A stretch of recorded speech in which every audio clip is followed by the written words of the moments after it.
Hey gang, Mocha Boy here. Welcome back and Happy New Year to everybody. Hopefully you all had a restful vacation and we're ready to get back into the business of clan wars. Me myself, things were pretty crazy here, but just to kind of kick things off, we're going to take a look at some TH11 on TH11 violence.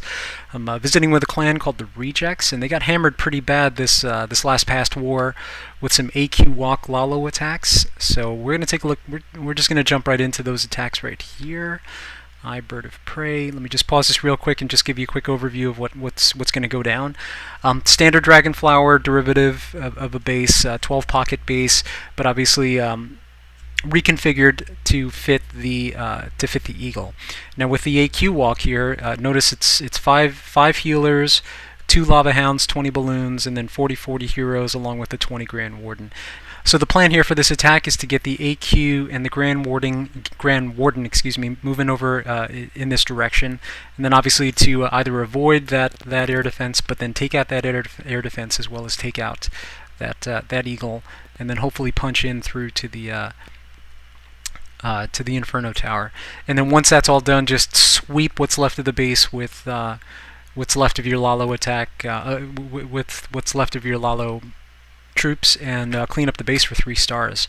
And that extra 30 seconds gives you all the time in the world to walk that AQ over. So this is typically pretty tricky to pull off, and they were able to pull this off on the first hits on these bases. So if ever there was a if ever there was a reason to go in and learn your AQ walks, now is definitely the time to do it. So obviously, with any AQ walk, what's different now with TH11 attacks is that you've got that extra DPS coming in from the Grand Warden along with his HP buffs. So the AQ stays up just that much longer, to be able to take down those point defenses. And then obviously having 5 healers on her just gives her that much more longevity. Now, what's interesting with the way that these attacks always unravel, or not unravel, but how they always proceed, is how the compartments get cleared before the wall breakers go in, how the heroes get deleted, the CC gets pulled. All of that gets done with just these 7 troops. That's 5 healers and the 2 heroes. And well-placed poison along with a rage if your AQ gets in trouble. But really the magic of these attacks is timing the wall breaker deployments to get in, so that the openings coincide with when your AQ is ready to go in and take out those troops. And I mean that's what's happened with at least this attack here. Notice she doesn't have to fight her way through the wall. She can just reroute around the base. And then here's the BK. Now interestingly enough, 5 healers, 2 heroes. Once you drop that BK, that's enough to start triggering the eagle. So that's a good data point right there. But notice the AQ's already in that pocket, and still supported by those 5 healers now that AQ is down, still out of range of those Inferno Towers. So that's another trick with trying to figure out the deployment, the side to deploy your AQ on. And notice right there, using the tome to protect those wall breakers to open up that last pocket, and opening up that last pocket gets both of the heroes access to that last Inferno Tower.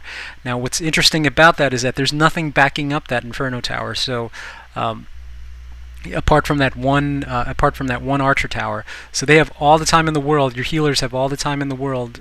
Heroes rather have all the time in the world to take out those defenses. And then after that, I mean, we're 50% of the base is down with just those 7 troops before he deploys the rest of his troops, and then they just go into cleanup mode, almost a spamming, literally just a face roll attack at this point.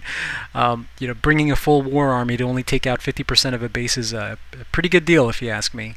So pretty interesting there with the way that all worked out, especially with the directions that they chose to go in. But anyway, when we took a look at this attack, trying to figure out, reverse engineer some of the planning that went into this, it's obvious. Obviously, the questions that you have to answer are: how do you get the AQ to the eagle?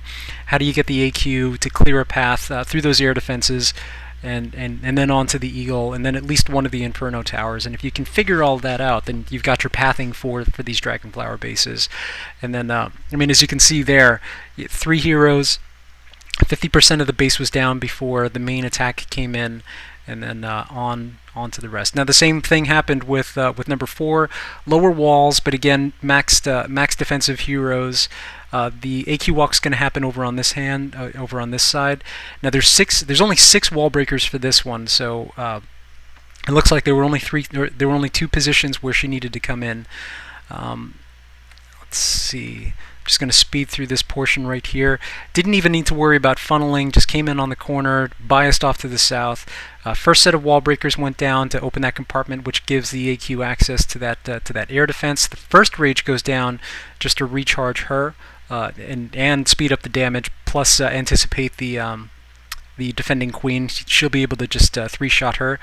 And then as soon as all of those other point defenses are trained on the AQ, that left those 3 wall breakers to go in and open up that junction point, which gets her access to, again, these to the CC, to at least one air asset, to at least one air sweeper there, and then move on to the air defense. All the while, the healers are pretty much free and clear, with the exception of that one expo. But I mean, those healers are really tanky. They can take some abuse before they go down. So not too worried about them running out of hit points before they're useful. And yeah, just breaking in through those 2 compartments got her access to one of the sweepers, 2 of the ADs, and then of course the Eagle. So I mean, just crazy what they were able to pull off with the planning for this. Now, in this case, he was able to start the attack with 30% of the base down, and then Hounds going into the remaining 2 air defenses, as well as that west Inferno Tower, and then on to the next one as well. But again, with your entire army in your pocket, along with a full loadout of spells, and only 50%, or well, at least in this case 60% of the base to go and attack, yeah, this was never going to end well for this base. So pretty interesting attack there. With only bringing 6 wall breakers, that makes it a little bit easier to plan the pathing for, how to get the AQ and Grand Warden combo into the core to take out that Eagle defense. So some pretty crazy stuff. I'm not looking forward to having to defend against these types of attacks, because again, unless you're there are tricks to stopping AQ walks, especially once you've determined which side of your base is vulnerable to them. But in general, it's very tough to defend against those attacks, especially when your attackers bring that specific loadout to take out your base. So pretty interesting stuff there. Hope you thought that was useful and interesting. We're going to be doing some more lower level AQ walk attacks. There's some fun stuff I wanted to show you that I picked up from some other streams with using Valks in my compositions. But yeah, just stay tuned for those, and if you have any questions or comments, just drop them in the comment box below, and talk to you soon.